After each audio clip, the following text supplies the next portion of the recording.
Hi, everyone.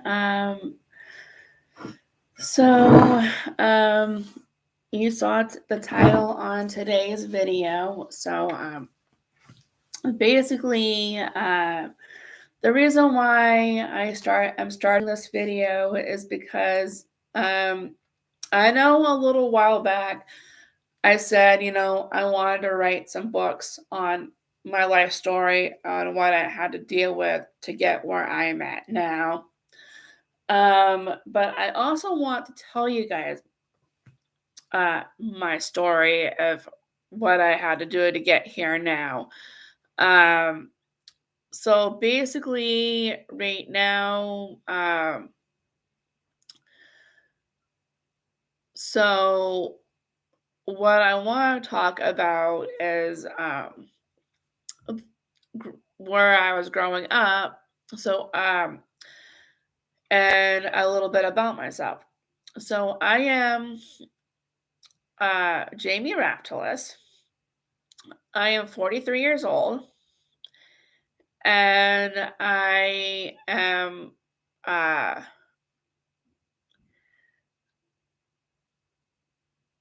disabled. I have intellectual, and I also have autism. And I have been living on my own for a little while now. So basically, I want to talk about how I got here.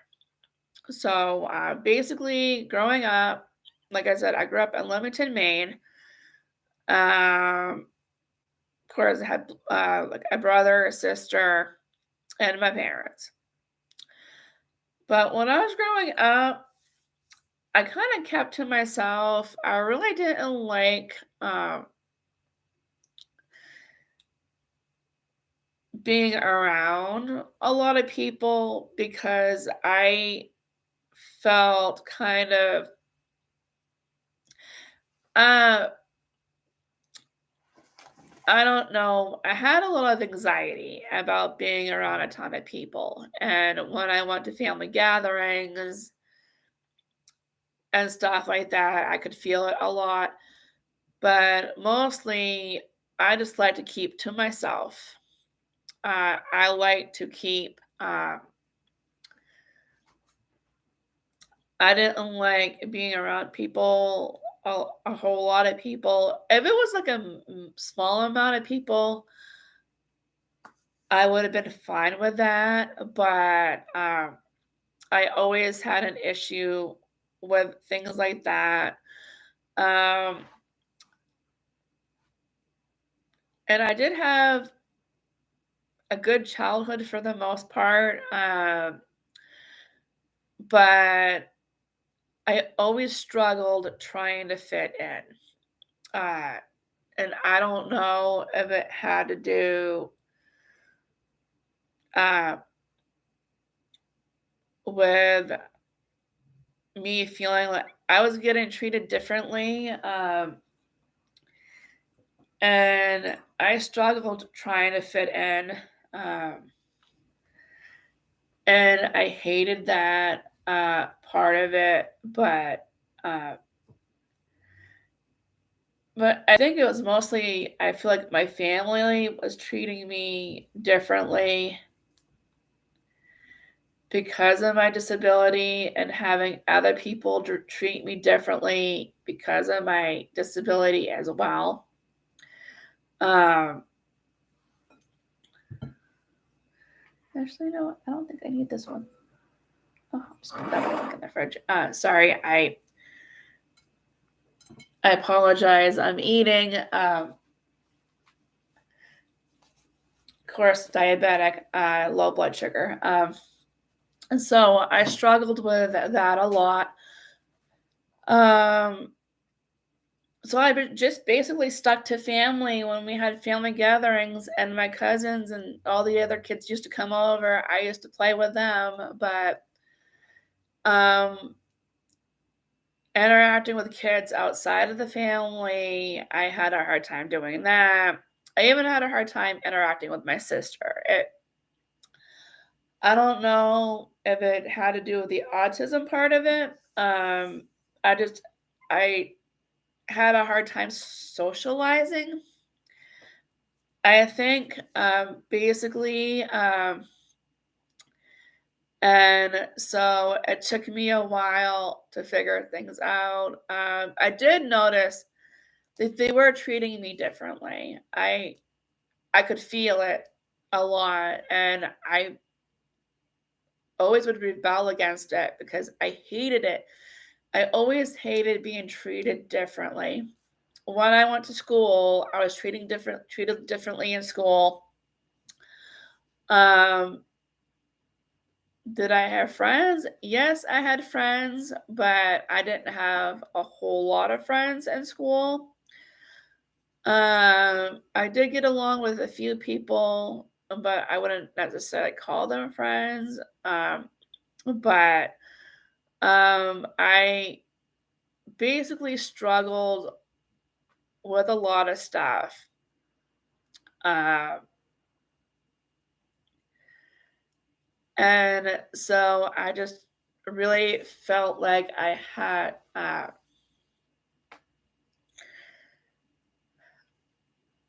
felt like I couldn't do anything about it. But until I reached junior high, high school, middle school age, I my brother and I went to the same school, and um, so basically, I was picked on a lot in school, and my brother would defend me uh, because he was there and he saw that people were picking on me, and he would defend me a lot. And then when we got to high school, uh, I'm not just talking about pick on. I mean, I was bullied a lot in high school and in middle school. Uh, but when I got to high school, my brother would defend me. But my brother got kicked out of school for defending me. And so um, I did, I was very upset at that because um, I internalized things. So I felt like, him getting kicked out was my fault because he was fighting my battles. So when he got kicked out, I was still being bullied, and but I felt like no one was around to protect me from these bullies, from these people. And then my brother's friends noticed, and then my brother's friends started sticking out for me. And every time, my mother went to the school and said something about it, and then the school would be like, that stuff doesn't happen here. And my mother says, yes, it does. My brother's friends had to stick up for me, and the school didn't know what to say after that. So when I went through high school, I was picked on a lot. My brother wasn't around anymore, but I still had people defending me. But I acted out because I didn't know how to deal with that. So once I started acting out, um, I'm not gonna lie, I did, end up overdosing on medications and pills, and I ended up in the hospital for that. I'm not gonna lie and say that didn't happen because it did happen, and because I didn't have a voice to explain what was going on, and I felt a lot of guilt, didn't know how to handle it. But after that, my mother put me in a group home because she didn't know how to deal with me. And I don't blame my mother. for putting me in a group home.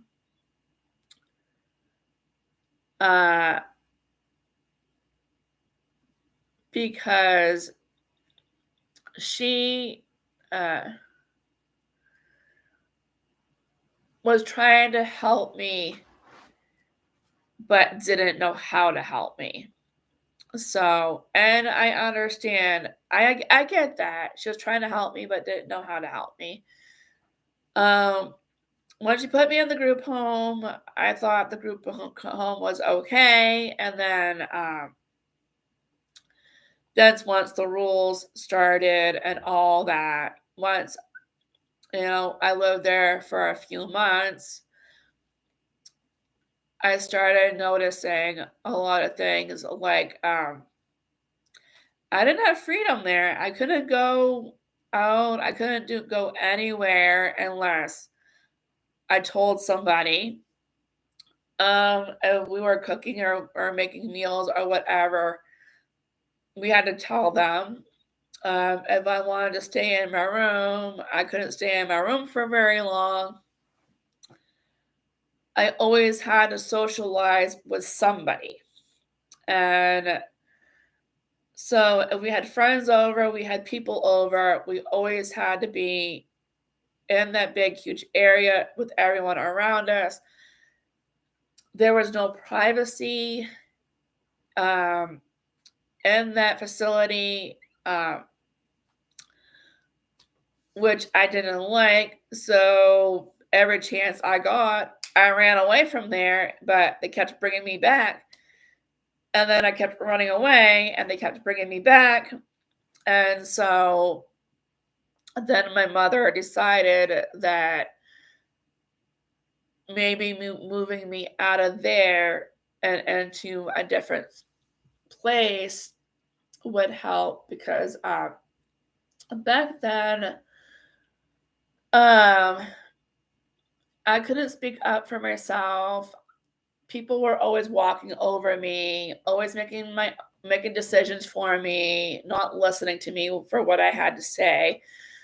So I moved out of that group home into another group home, and the same issues over and over again. But I felt like in a group home, I felt like I was in a prison because there's no privacy. You have no freedom. There's always constantly a lot of rules. If you're doing something, you had to tell them what you were doing. If you were on a phone call, you had to be in the common area. You couldn't have any privacy on that phone call. They listened into your phone calls. They read your mail. Technically, they're not supposed to read your mail, but they read your mail. Things like that. If you want to have,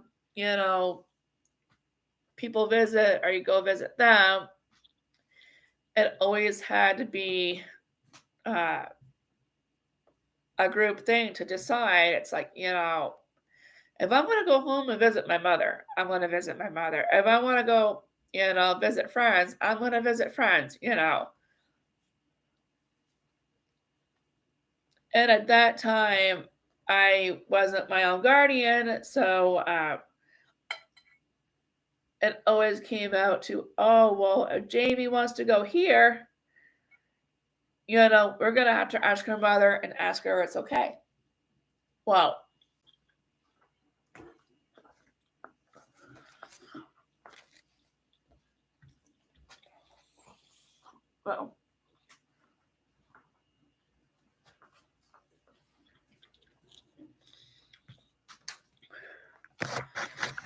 and my brother would be like, yeah, that's fine. Why are you asking me? Like, can't you just take her to the friend without calling me?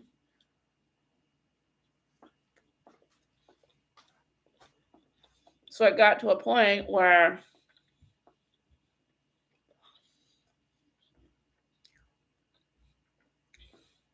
whenever I wanted to do something,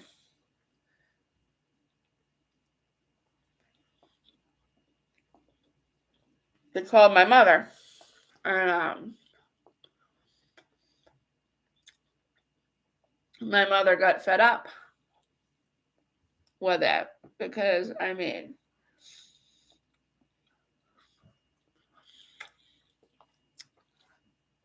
they didn't have to call her for every little thing.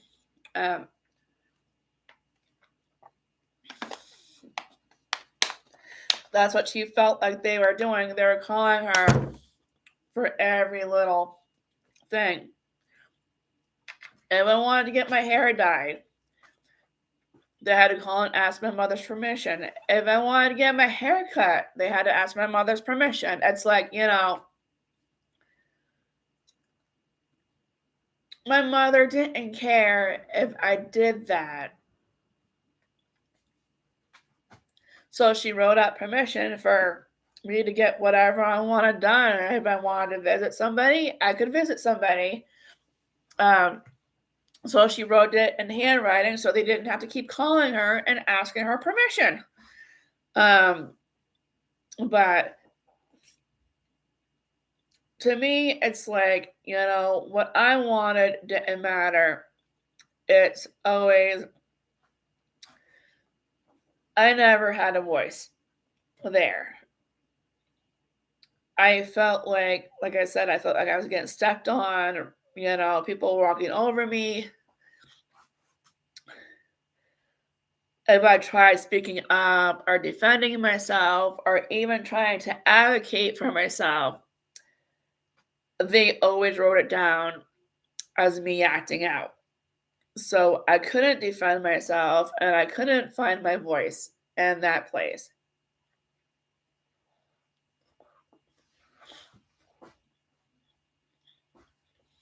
So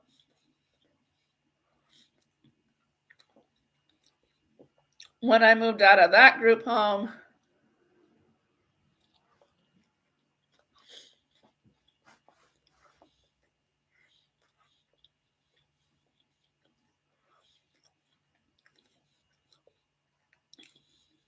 I moved into a few others. And then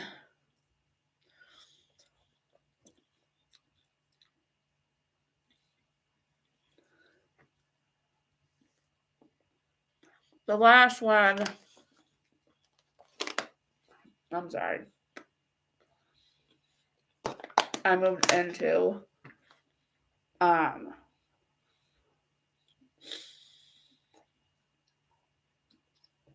I did have a lot of issues there. They're a little bit more stricter there.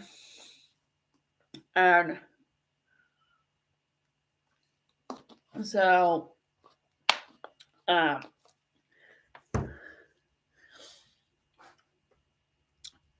mother moved me out of there because I wasn't getting taken care of there. And I'll explain why in a second.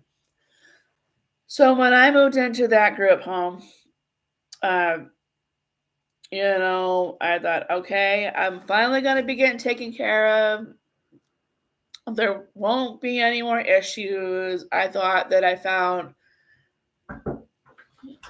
Yes. Is it okay to come in? Yeah, she didn't come today. Oh. Well, that would have been nice to know. So anyway, that's my husband. Hi. But anyway, like I was saying, so they used to give me a hard time. There's been a few times where I've had some medical issues and they never took care of it. So there's been times where, like for instance, dietary restrictions. I can't have milk, but they always bought me milk. I couldn't eat spicy food. They always had me eat spicy food. So it got to a point where I had to get my own food stamp card in order to get the foods that I needed. But they still gave me a hard time about, they'll say, sign this paper. And as soon as I sign the paper, well, now you can't complain because you signed the paper saying you know what you're eating. Well, the thing is, they never told me what I was signing. they had me sign something. They never told me what I was signing, but they said I complied to it. Now that to me was wrong as well. And then there was a time where I hurt my back and they thought I was faking it. They gave me such a hard time about my back. And then, so we used to have a massage therapist come in. And when she came in, she was a very nice lady. And she just felt the surface, lightly touched it. And she's like, "You have swelling in your back. What happened?" And I explained to her what had happened, and she asked me if I'd been to a doctor, and I said no, because the group home was giving me a hard time about my back. So, so when they finally took me to see a doctor, I had bruising and swelling in my back. So they had to give me medication for the pain. They gave me muscle relaxers to help relax the muscles, and something to bring the swelling down in my back, and they told me to take it easy and recuperate while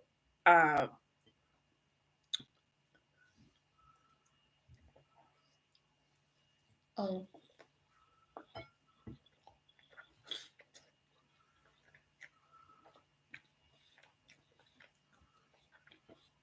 sorry, while my back was healing. So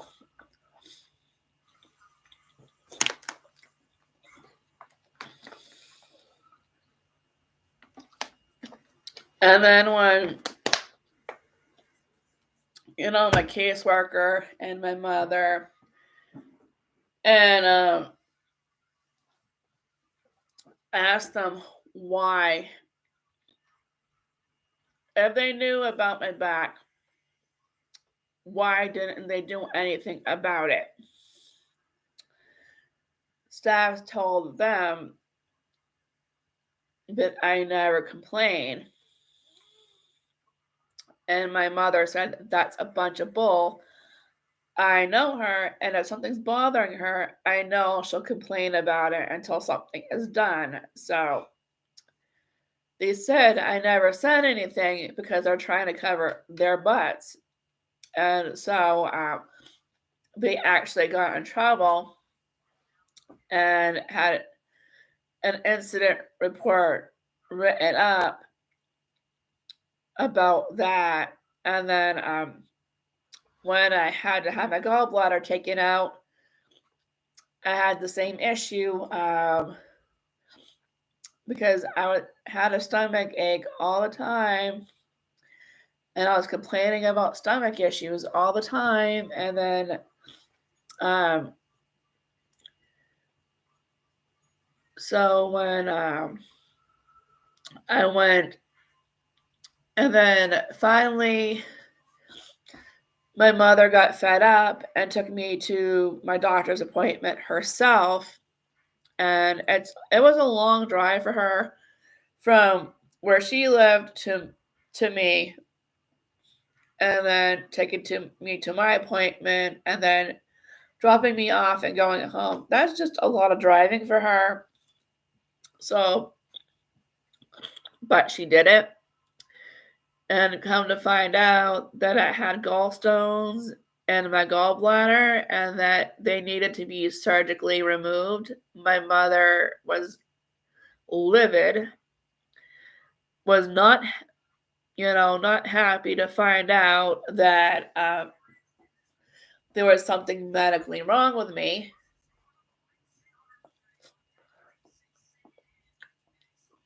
And again,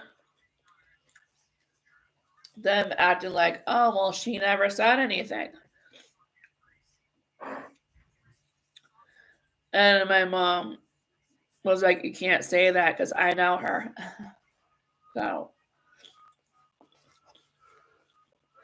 after that,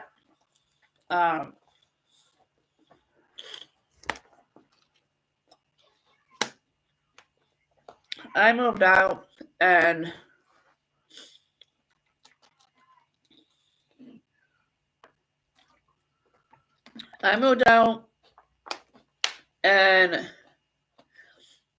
me and a male roommate actually got an apartment in Saka. So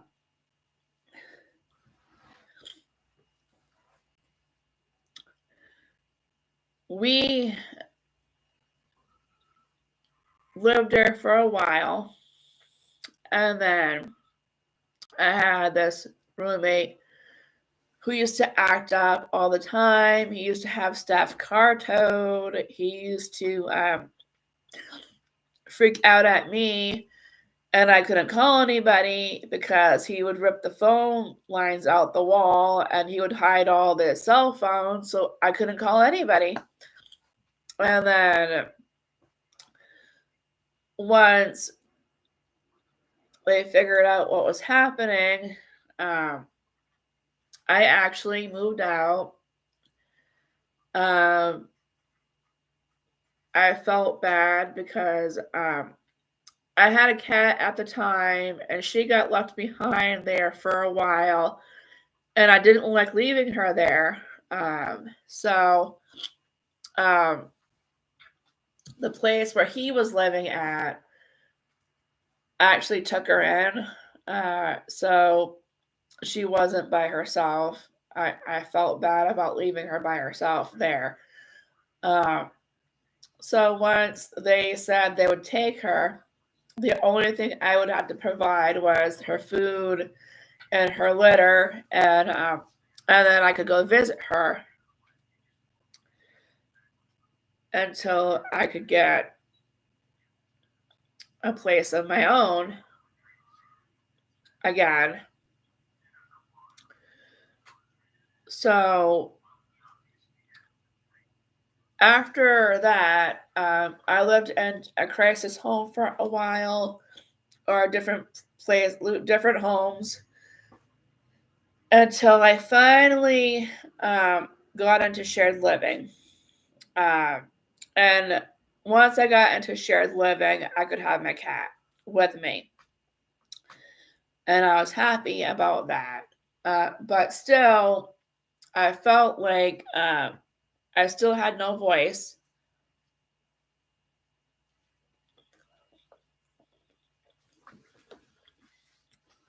It took me a while to advocate for myself.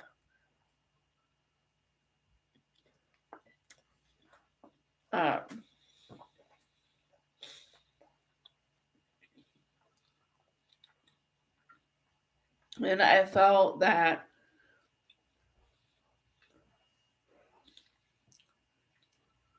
they were taking advantage of me because of the disability.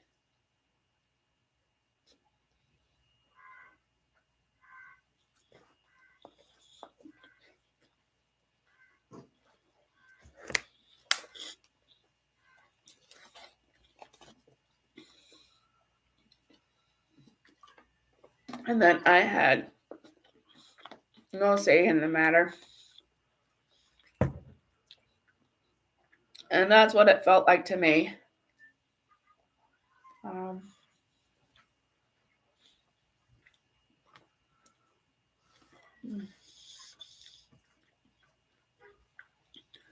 And every time I got sick, oh, did you miss your home provider? No, I didn't miss her. I was sick, went to the doctors. The doctor gave me medication.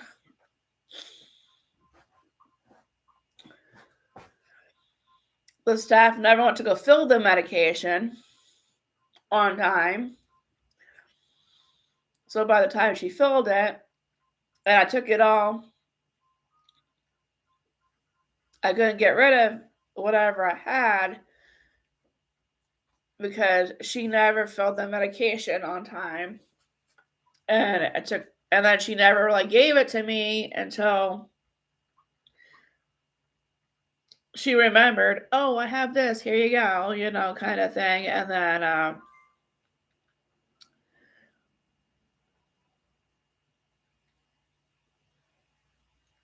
but after living with her, I went into another shared living home.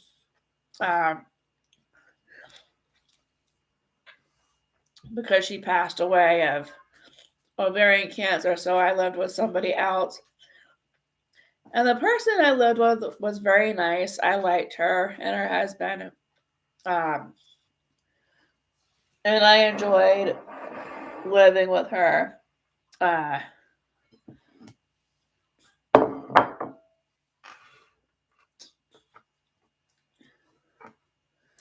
But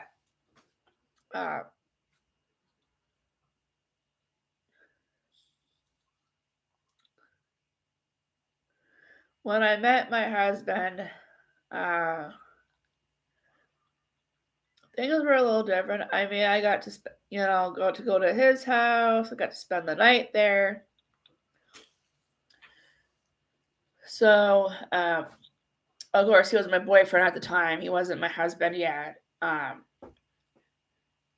once we got to know each other, and he was the one who actually got me speaking up for myself, even though a lot of people didn't like it. But he was the one who was actually getting me to find my voice and to helping me with that. So when I was living in a shared living home, it was okay. I liked the people. They were nice. They had 2 cats they were cute. So and I did have a good life there. She actually took me to all of my appointments. She's like, wow, you had a lot of things wrong with you. And I'm like, yeah, because this person never really took care of any of it. So we took care of all of it. And I finally got my health back to finally normal. And then after that, I got to visit my husband. We got to hang out more. And then when we got married,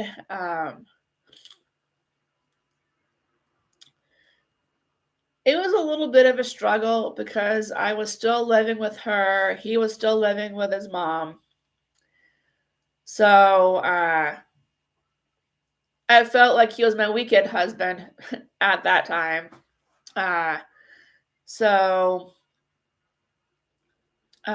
But eventually we did find an apartment. We did move in together. But the only thing I hated was I had to live in the apartment for a few months by myself before he could move in with me. And that part I didn't like because I don't like being alone at nighttime or being alone someplace by myself for too long. So, I mean, yes, I had staff during the day, and then they left, and it was just me by myself at nighttime until he started coming down to spend the night with me. And so I kind of felt better after he started doing that. But once he moved in with me, things were better. He was still getting me to advocate for myself because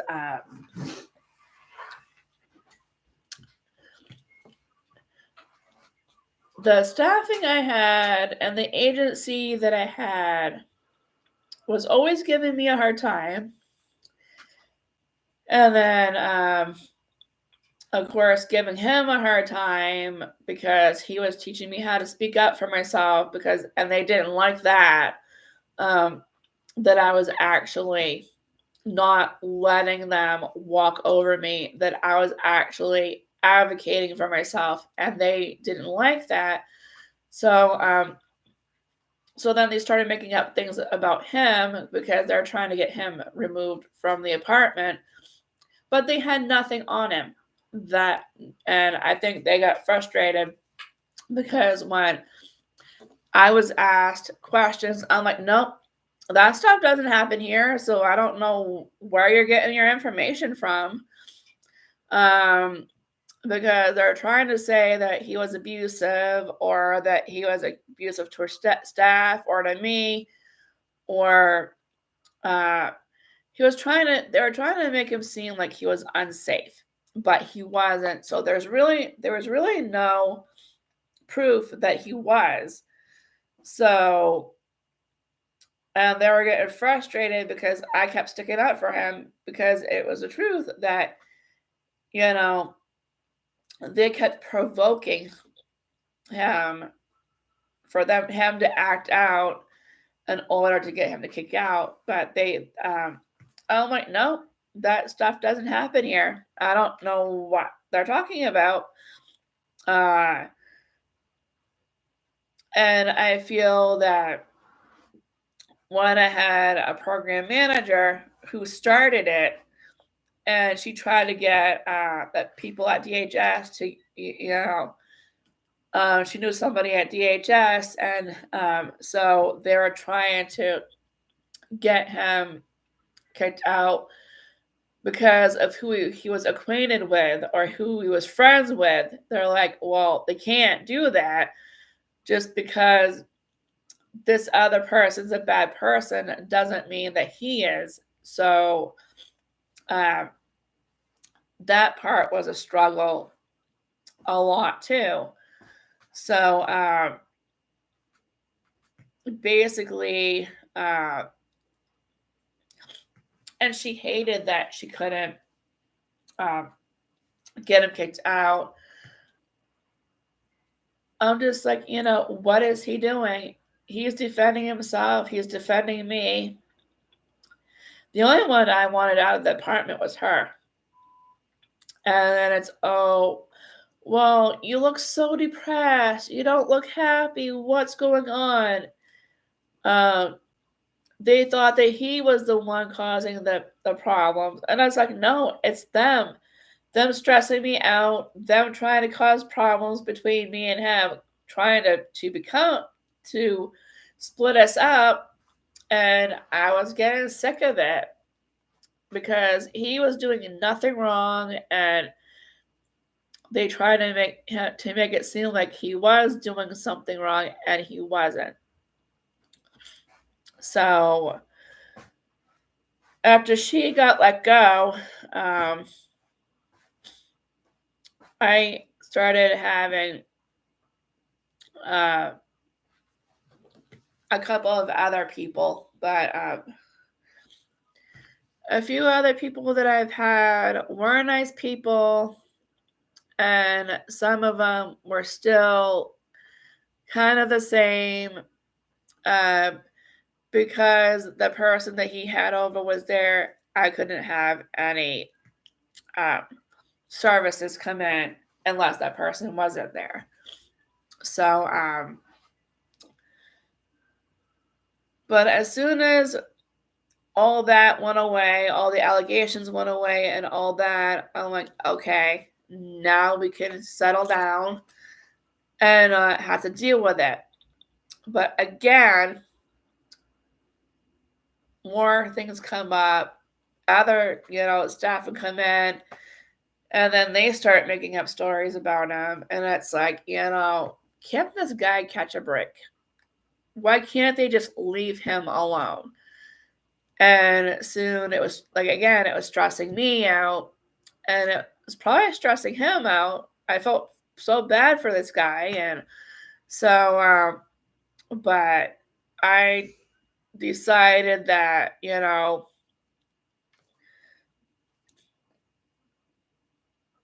I wasn't going to let them in the apartment until they could work with him.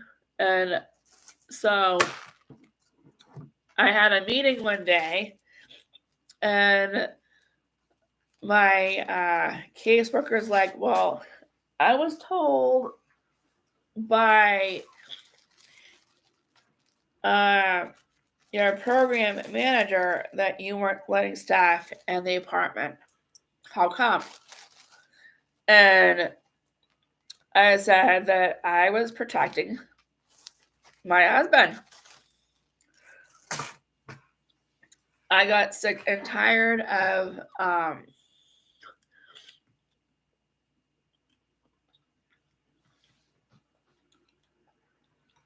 people giving him or her time when he hasn't done anything to them, and they were giving him issues, and I got sick of it.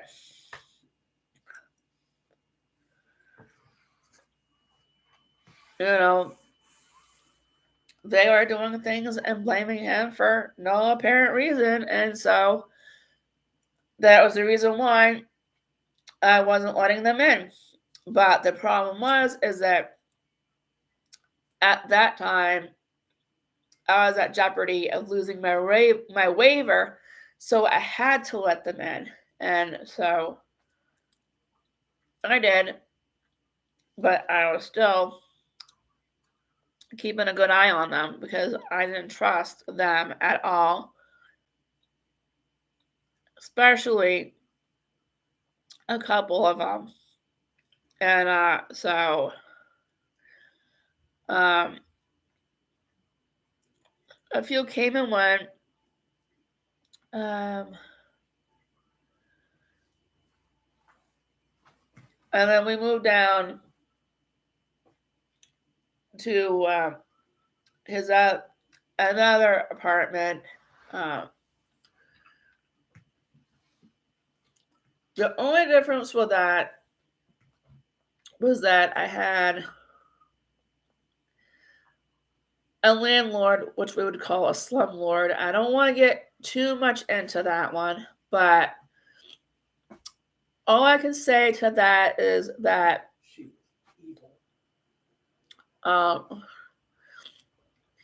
it was poor conditions. My husband and I lost a lot because of that woman. We were homeless for a while. We had to live with my mother, which that was kind of not the best place for us to be, but we were there anyway. So after that, my husband and I found a place, and we moved in, and that's the place I'm in right now, or where I'm living at right now. As you can see, my apartment. And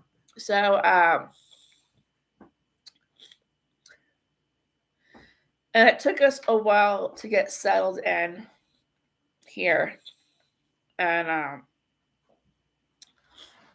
but to let you guys know that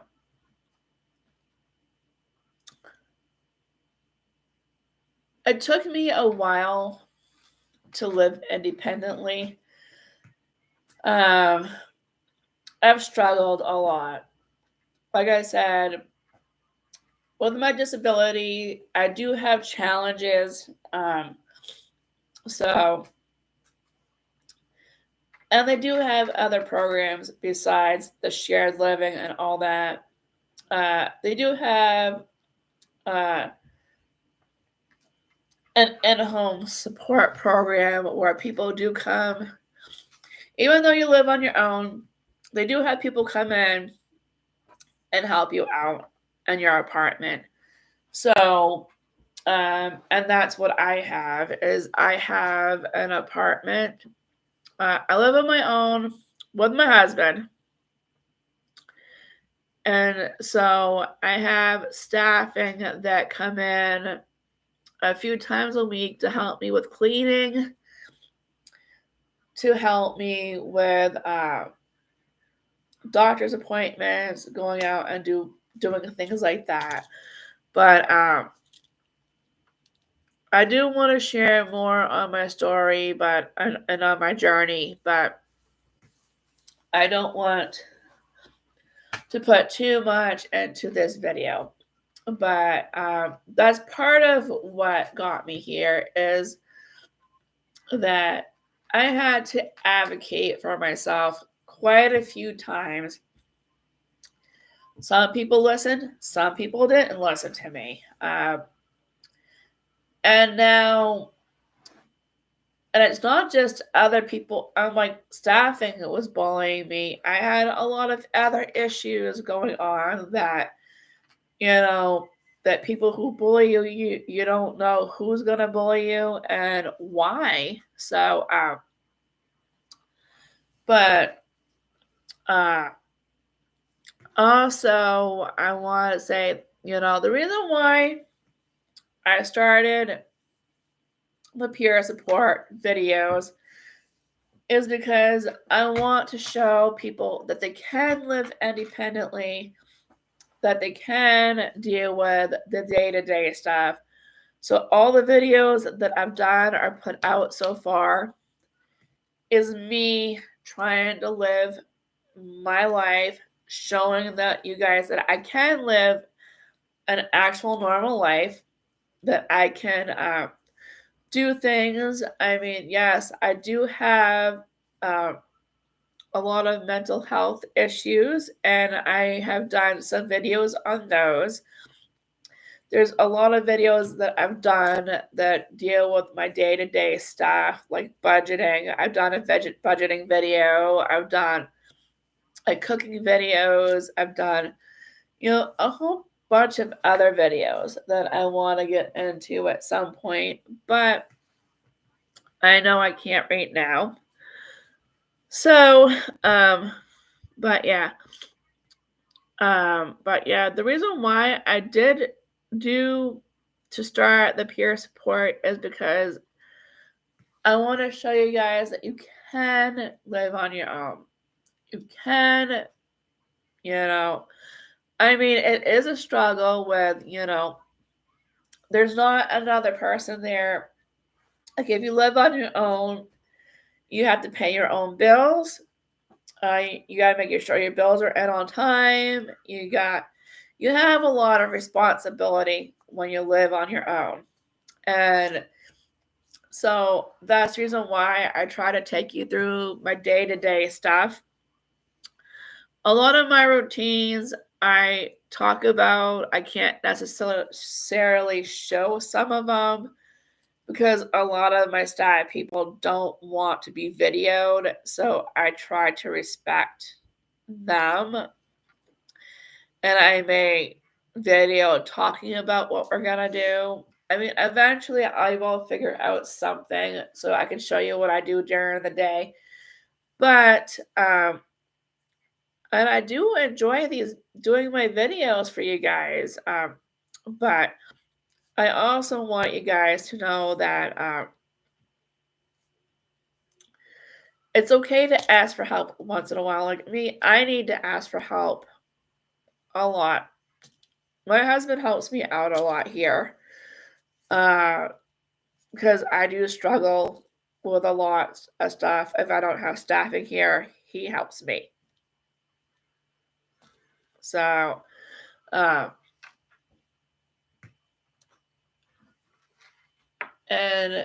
you've seen him on some of my videos. He can be pretty funny. He can be pretty wacky. Depends on what kind of mood he is in. He can. So sometimes he will be in my videos. But yeah, I just wanted to do this little video to talk about a little bit of stuff about what goes on in my life, or what happens in my life. I would like to do another video like this to talk about other stuff, but I want to end this for right now.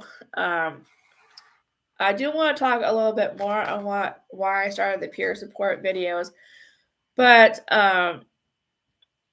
I still need to get ready for my staff that's coming in today. So I want to end this for now, and I will pick up later where I left off. All right. Any questions, comments, let me know, and I will see you in the next video.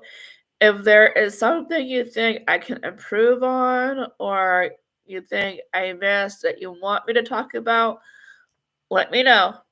And I will see you in the next one. Bye.